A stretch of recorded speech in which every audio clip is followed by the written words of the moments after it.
Magandang araw mga ka-Express Info. Mukhang kalmado pa si Coach Tim Cone at merong nakikitang malaking positive sa kanilang talo versus Taiwan. Ayon ng tingnan ni Coach Tim Cone ang nakaraan at nakatutok na sa next game ng Gilas this Sunday. Malakas kasi ang nakataya sa game versus New Zealand para sa top spot ng ating grupo. Parang championship game ang laban versus New Zealand, and a win will erase all the doubts kay Coach Tim Cone at sa kakayahan ng buong team. Kaya lahat ng Pinoy fans ngayon ay nakatutok na sa susunod na laban versus New Zealand, na kung saan lahat gustong-gusto ng manalo muli ang Gilas after 3 straight losses in a non-bearing games. Well, technically, non-bearing game pa rin ang New Zealand, pero ang mananalo ay makakakuha ng top spot sa grupo at magkaroon ng magandang sining pagdating sa FIBA Asia Cup. Mukhang kalmado at composed pa rin si Coach Tim Cone kahit natalo ang Gilas Pilipinas laban sa Chinese Taipei. Para sa kanya, hindi na kailangan balikan pa ang mga pagkatalo, kundi mas mahalagang matuto at mag-move forward. Sa halip na mag-focus sa mga pagkukulang, mas pinahalagahan niya ang lessons na makukuha mula sa pagkatalo, lalo na't may mas malaking laban na paparating kontra New Zealand. Ang kanyang mindset ay malinaw. I will be better, we will be better. Ang laban kontra New Zealand ngayong linggo ay hindi lang basta isang ordinaryong laro. Ito ay parang isang championship game para sa Gilas.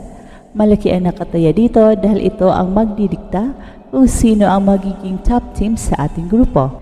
Kapag mananalo ang Gilas, hindi lang nila mababawian ang New Zealand, kundi mapapalakas din nila ang kanilang posisyon para sa mas magandang seeding sa FIBA Asia Cup.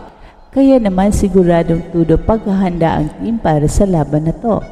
Bukod sa prestige na pagiging top team sa grupo, may psychological factor din ito. Kung matatalo ulit ang Gilas, lalo lamang lalaki ang duda ng mga tao kay Coach Tim Cone at sa kakayahan ng buong koponan. Pero kung mananalo, mapapatunayan nila na kaya nilang bumangon mula sa pagkatalo at makipagsabayan sa mga malalakas na team sa Asia. Isang panalo kontra New Zealand ang magbibigay ng kumpiyansa hindi lang sa team kundi pati na rin sa mga fans.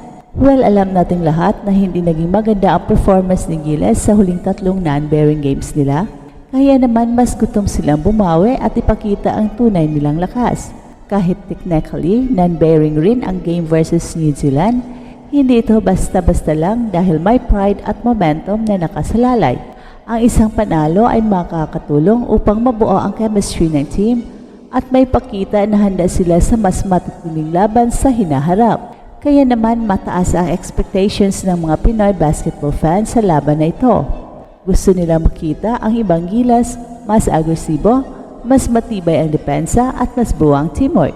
Hindi lang simpleng panalo ang hinahanap ng fans, kundi isang statement win na magpapakita ng tunay na potensyal ng Gilas under Coach Tim Cone. Isang panalo na magbabalik ng tiwala ng bayan sa koponan. Siyempre, hindi magiging madali ang laban dahil kilala ang New Zealand sa kanilang physicality at discipline sa laro.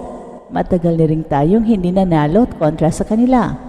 Kaya malaking hamon ito kina AJ Edo, Justin Brownlee at iba pang key players ng Gilas. Kailangang ipakita nila ang kanilang defensive presence at efficient execution sa opensa upang mapantayan ang intensity ng kalaban. Sa huli, ang laban kontra New Zealand ay higit pa sa isang game. Ito ay isang pagsubok ng karakter at determinasyon ng Gilas Pilipinas. Makikita dito kung paano sila magre-respond sa adversity at kung gaano sila kahanda para sa mas matitinding hamon sa FIBA Asia Cup. Kalma lang, Gilas fans, babawi tayo. Kaya malaki pa rin ang ating at stake kahit na qualified na ang dalawang koponan. Ito rin ang game na magiging sukatan sa totoong lakas ng Gilas without Kai Sotto. Sa kabila ng pag-qualify ng dalawang koponan, malaki pa rin ang at stake ng laro. Hindi lamang ito basta laban, kundi tunay na sukatan kung gaano kalakas ang Gilas, lalo na't hindi kasama si Kai sa team. Ipinapakita nito na kahit anong accomplishment ang naabot, palaging may hamon na naghihintay para masukat ang tunay na galing. At sa isang post niya sa X, malinaw na ipinahayag ni Coach Tim Cone ang kanyang damdamin ukol sa pagkatalo ng kanyang kupunan. Sinabi niya, "No one feels worse about this devastating loss than I do, and to take full ownership of it. We knew they were going to be much improved from the last time we played them, but they were even better than we thought. That's on me, no doubt. I should have prepared us better. There is obviously a lot that I would have done differently in that game if given another chance, but that is not possible now. Only thing we can do at this point is move on. I will be better, we will be better." Ang mga salitang ito ay napapakita ng kanyang tunay na pagkilala sa pagkukulang at ng kanyang commitment na mag-improve.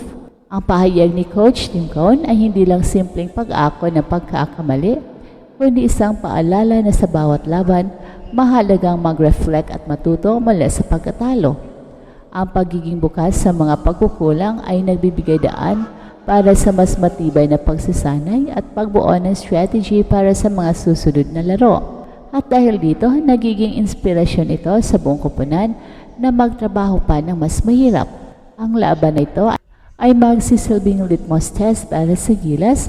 Kahit na-qualified na ang game plan at preparation, ay kailangang iangat upang masubok ang totoong lakas ng team laban sa mga kalabang mas pinaghusay ang laro mula sa nakaraan. Dito malalaman kung sapat ba ang kanilang galing at kung kaya nilang i-adjust ang kanilang diskarte laban sa mga bagong hamon. Hindi rin matatawaran ang halaga ng accountability sa sport. Ang pag-ako ni Coach Tim Cone sa kanyang pagkukulang ay nagpapakita ng maturity at leadership. Sa ganitong paraan, nabibigyan niya ng inspirasyon ang buong koponan na hindi matakot harapin ang kanilang mga kahinaan, bagos ay gawing tulay ang mga ito para sa mas magagandang resulta sa hinaharap. Sa huli, ang pagkatalo ay isang mahalagang leksyon. Habang kinikilala ang mga pagkukulang, mahalaga ring magpatuloy at pagbutihin ang laro. Ang commitment na, "I will be better, we will be better," ay isang malakas na mensahe para sa buong Gilas na nagsasabing ang bawat pagkatalo ay pagkakataon para lumago at maging mas handa sa mga susunod na laban. Hey, hey, hey! Attention mga kapatrol! Get ready for an epic giveaway! Once Express Info hits 150k subscribers, one lucky winner will win the incredible Oppo Reno 11F 5G smartphone. Here's how to join.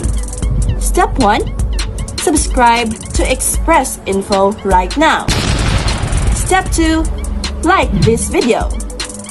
Then step 3, comment anything good and positive about our idol Kai Soto. Super easy. Just subscribe, like, and comment.